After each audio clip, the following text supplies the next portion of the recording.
Kita ke kasus lain, pemirsa. Polisi mengungkap asal-usul api yang membuat gedung Teradron di Kemayoran, Jakarta mengalami kebakaran hebat. Kebakaran berasal dari percikan api dari baterai jenis litium polimer.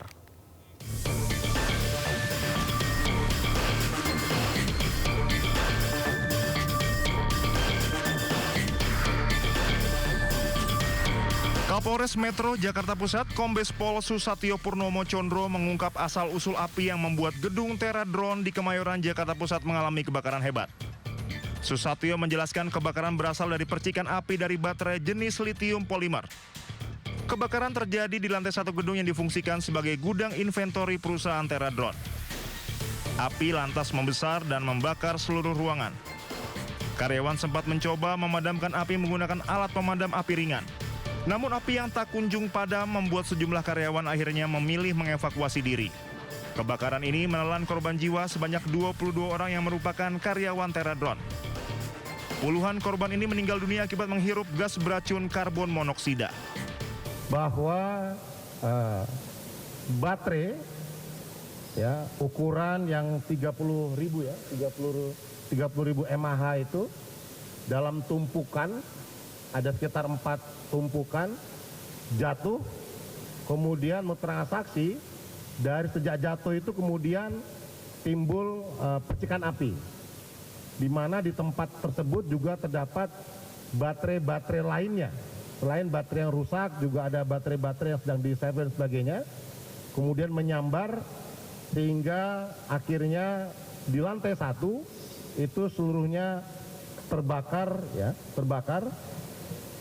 Kemudian khususnya di ruang inventory atau gudang mapping, tempat penyimpanan baterai drone litium polimer atau LiPo.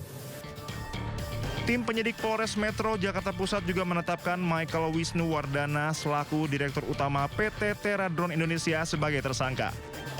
Polisi menjerat tersangka dengan pasal berlapis. Kasus kebakaran gedung Teradron menjadi salah satu insiden kebakaran gedung perkantoran paling fatal di Jakarta dalam beberapa tahun terakhir. Dari Jakarta, tim liputan Anyus melaporkan. Pemirsa, 3 rumah warga di Pacitan, Jawa Timur hancur dan 2 diantaranya nyaris rata dengan tanah. Diduga akibat petasan meledak hingga menyebabkan 5 orang terluka dan dirawat di RSUD Ponorogo.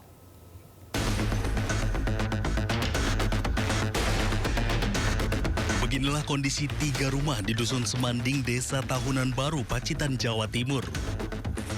2 rumah nyaris rata dengan tanah, sementara 1 lainnya rusak berat. Insiden ledakan terjadi sekitar pukul 5.30 pagi berasal dari salah satu rumah yang diduga berasal dari petasan. Ledakan diikuti dengan kepulan asap pekat, puing-puing bangunan roboh dan hancur. 3 rumah rusak seketika.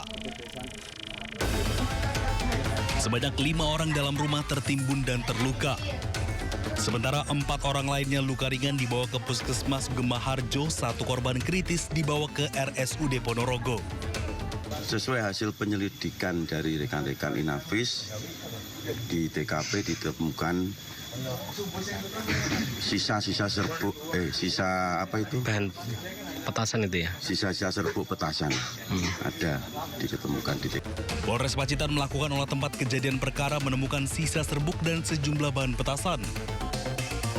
Kasus ledakan ini masih dalam penyelidikan Polres Pacitan. Dari Pacitan, Jawa Timur, Ahmad Subeki, iNews melaporkan.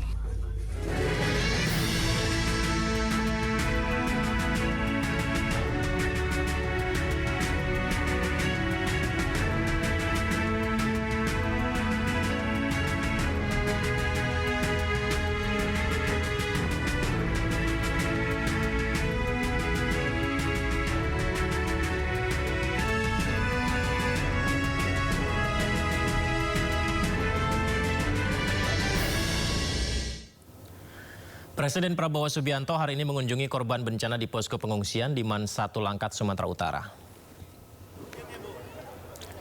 Didampingi sejumlah pejabat, Prabowo menjelaskan kedatangannya memantau keadaan para pengungsi pasca bencana yang terjadi. Prabowo juga sempat berbincang langsung dengan para pengungsi yang ada di sana. Presiden berjanji terus memonitor penanganan bencana dan memastikan semua warga terdampak musibah mendapatkan bantuannya. Saya datang melihat keadaan, nanti kekurangan-kekurangan sudah dilaporkan kepada saya. Segera kita atasi. Tadi dilaporkan oleh gubernur kekurangan air bersih, air minum. Perbaikan tanggul segera kita lakukan ya. Panglima TNI akan kerahkan, TU akan kerahkan, Angkatan Darat, kepolisian akan kerahkan semua kekuatan kita. Alhamdulillah Sumatera Utara sudah lebih baik kondisinya. Ya. Sejak terakhir saya datang, saya akan terus memantau perkembangan dari hari ke hari, dari minggu ke minggu. Mudah-mudahan dengan kekuatan kita menghadapi ini, dan kita akan membantu semua, ya, semua warga yang mengalami musibah akan kita bantu, karena saudara-saudara adalah bagian dari kami semua. Kita adalah keluargamu, kalian adalah keluarga kami. Kami tidak akan tinggalkan kalian sendiri. Saya kira itu yang ingin saya sampaikan. Terima kasih semuanya. Semua petugas, semua relawan yang bekerja keras, terima kasih yang sudah belasan hari di sini bekerja. Terima kasih semuanya, ya. Terima kasih. Terima kasih.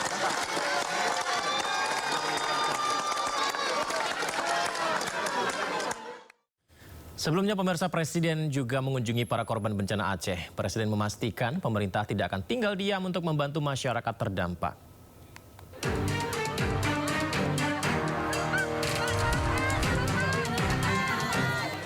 Masyarakat antusias saat Presiden Prabowo Subianto kunjungi posko pengungsian SMPN 2 Wih Pesam di Kabupaten Bener Meriah, Aceh.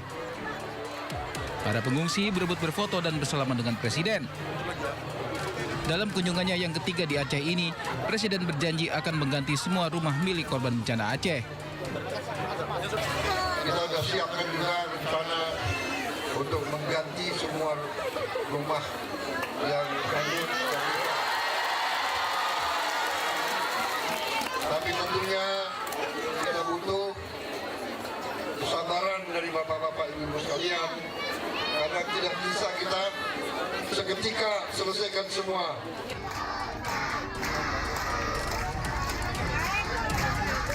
Sebelumnya didampingi Gubernur Aceh Muzagir Manaf, Presiden Prabowo kunjungi para pengungsi banjir bandang di Karangbaru, Aceh Tamiang.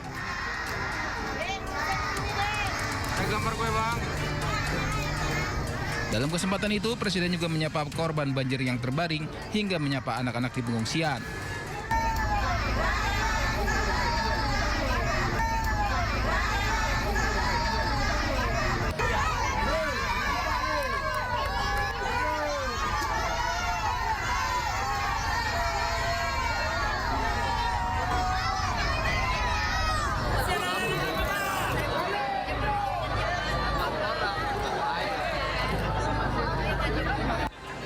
Presiden Prabowo memastikan pemerintah tak akan tinggal diam dan akan terus turun membantu masyarakat terdampak.